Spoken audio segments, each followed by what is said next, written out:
आप सभी को रामा दीक्षित का नमस्कार। इस वीडियो में लेकर आई हूँ चाणक्य नीति की व्याख्या। चाणक्य ने यहाँ समझदार लोगों को दुखी व्यक्तियों से अलग रहने के लिए जो परामर्श दिया है वह बहुत ही महत्वपूर्ण है। चाणक्य ने ही एक दूसरे ग्रंथ में कहा गया है कि एकस्य दुःखस्य न यावदन्तं गच्छाम्यहं पारमिवार्णवस्य तावद्द्वितीयं समुपस्थते मे छिद्रेष्वनर्था बहुलीभवन्ति। चाणक्य का यह कथन सर्वथा सत्य है कि दुखी व्यक्ति का संसर्ग नहीं करना चाहिए, क्योंकि दुख कभी अकेला नहीं आता। जिस प्रकार कोई व्यक्ति यदि फटा हुआ कपड़ा ओढ़कर सोता है तो पैर अथवा हाथ लगने से वह कपड़ा और भी फटता है, इसी प्रकार दुखों के सागर में फंसा व्यक्ति आसानी से उनसे पार नहीं निकलता। इसलिए चाणक्य का यह कथन सही है कि बुद्धिमान व्यक्ति को इन तीनों के संसर्ग से बचना चाहिए। दुष्टा भार्या शठं मित्रं भूतस्योत्तरदायकः सर्पे च ग्रहे वासो मृत्युर्यो न संशयः। जिस आदमी की स्त्री दुष्ट हो, जिसके मित्र नीच स्वभाव के हों और नौकर चाकर जवाब देने वाले हों, और जिस घर में सांप रहता हो, ऐसे घर में रहने वाला व्यक्ति निश्चय ही मृत्यु के निकट रहता है। अर्थात ऐसे व्यक्ति की मृत्यु किसी भी समय हो सकती है। किसी भी सद्गृहस्थ व्यक्ति के लिए उसकी पत्नी का दुष्ट होना उसके लिए मृत्यु के समान है।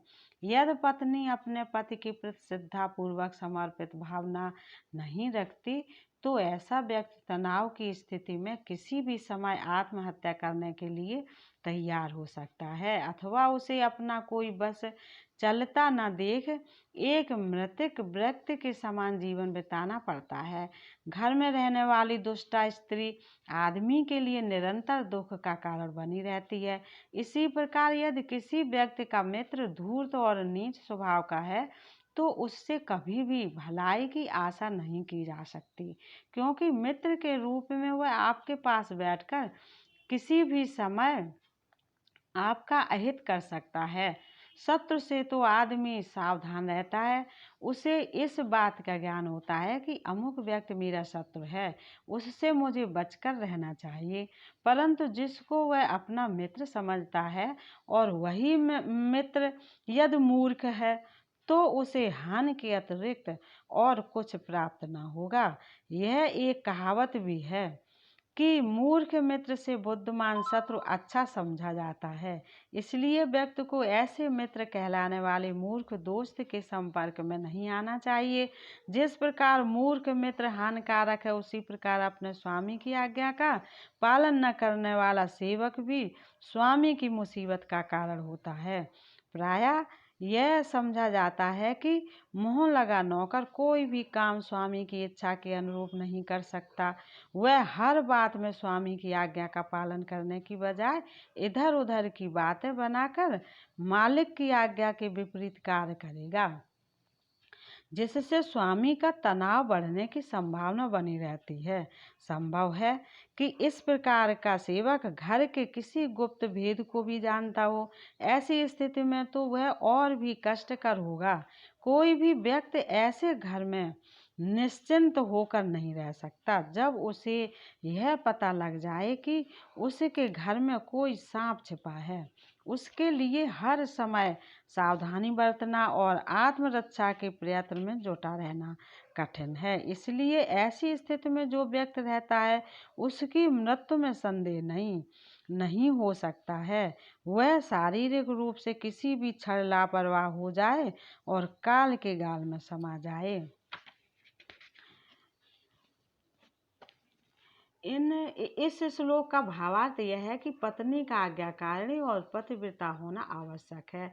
यह भी आवश्यक है कि मित्र समझदार हो, नौकर आज्ञाकारी होना चाहिए, जिससे स्वामी की प्रति श्रद्धा के साथ साथ उसका हित करने की इच्छा भी हो। यह भी आवश्यक है कि व्यक्ति को अपना घर सांप आदि दुष्ट व विषैले जीवों से मुक्त रखने का प्रयत्न करना चाहिए। तभी मनुष्य संसार में रहकर पूर्णतया जीवन का सुख भोग सकता है।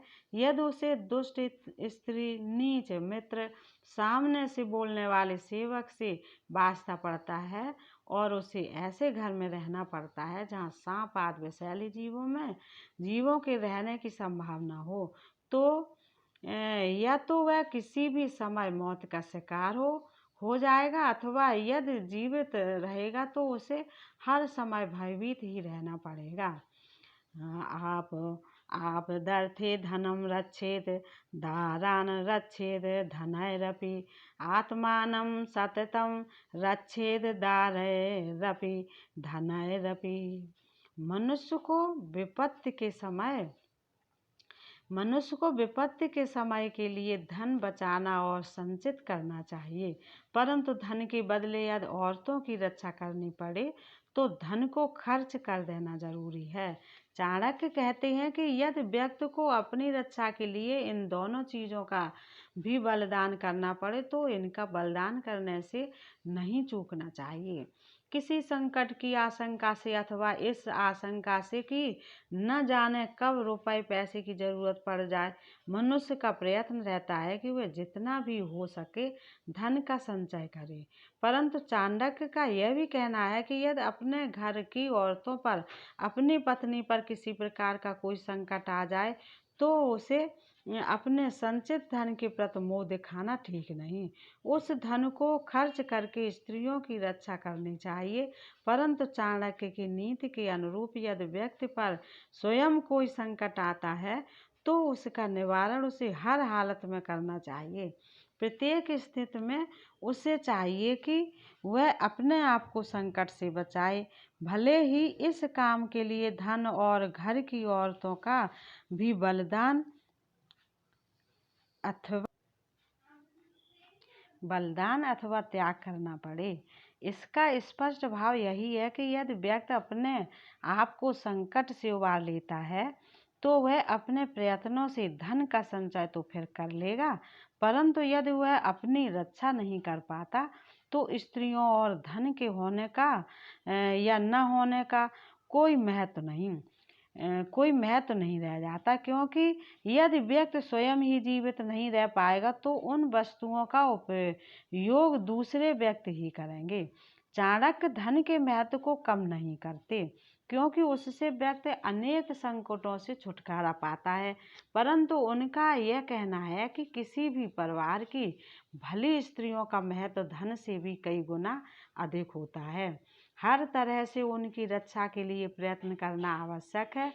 उनकी रक्षा के लिए किए गए धन का व्यय व्यर्थ नहीं जाता, क्योंकि उनकी मान मर्यादा की रक्षा में व्यक्ति की मान मर्यादा की रक्षा होती है। साथ ही चाणक्य का यह भी मानना है कि व्यक्ति का अपना महत्व सब चीज़ों से अधिक है, अर्थात उसे सब चीज़ों का त्याग करके भी अपनी रक्षा करनी चाहिए। यदि वह अपनी रक्षा नहीं कर पाता तो घर की स्त्रियां और धन उसके शत्रुओं के उपयोग के काम आएंगे। भारतीय इतिहास में हमें इस प्रकार के अनेक उदाहरण देखने को मिलते हैं, भले ही वहाँ उनका उपयोग दूसरे रूप में हुआ हो। राजपूत स्त्रियों ने जब यह अनुभव किया कि राज और राजा की रक्षा करना तथा उसे बचा पाना असंभव हो गया तो उन्होंने अनेक बार जौहर व्रत इसीलिए किए। आप दर्थे धनम रक्षेच्छीमतस्य किमापदः कदाच चलते लक्ष्मी संचितो अपि विनश्यति। व्यक्ति को किसी संकट से बचने के लिए धन की रक्षा करनी चाहिए, धन जमा करना चाहिए, क्योंकि धन अथवा लक्ष्मी को चंचल माना गया है। उसके संबंध में यह नहीं कहा जा सकता कि वह कब नष्ट हो जाएगी, परंतु प्रारंभ की बात पर यह प्रश्न उठता है कि यदि आदमी विपत्ति के लिए धन का संचय करता है, दुख से बचने के लिए धन बचाता है, तो उसे दुख प्राप्त होने की संभावना ही कहाँ रह जाती है। ऐसे में चाणक्य स्वयं उत्तर देते हैं कि लक्ष्मी सदा अस्थिर रहती है, उसका स्वभाव चंचल है, इसलिए जमा किया हुआ धन भी किसी समय नष्ट हो सकता है। इसका एक अभिप्राय यह भी निकलता है कि व्यक्ति को विपत्ति से बचने के लिए केवल धन संचय पर ही भरोसा नहीं करना चाहिए, उसे अपनी शक्ति, बुद्धिमत्ता और उद्यम के साथ साथ किसी ऐसी शक्ति पर भी भरोसा करना चाहिए जो सर्वशक्तिमान हो सकती है। ऐसा केवल प्रभु के संबंध में ही कहा जा सकता है, क्योंकि उसी की कृपा से प्राप्त शक्ति के अनुसार मनुष्य धन का संचय कर पाता है और उस प्रभु की कृपा के कारण ही संचित धन को बचाया भी जा सकता है। उसकी कुपित दृष्टि से अथवा व्यक्ति के अपने अनुचित कार्यों के कारण अर्जित संपत्ति के नष्ट होने में देर नहीं लगती। प्रायः अनेक परिवारों में यह देखा गया है कि परिवार के जिन मुखिया व्यक्तियों ने अपने परिश्रम, बुद्धिमत्ता और कार्य क्षमता से संपत्ति का निर्माण किया, उनकी संतानों ने कुछ ही दिनों में देखते देखते उस संपत्ति को नष्ट कर दिया। इससे प्रकट है कि लक्ष्मी चलायमान होती है और व्यक्ति के कार्यों के कारण ही स्थिर रहती है।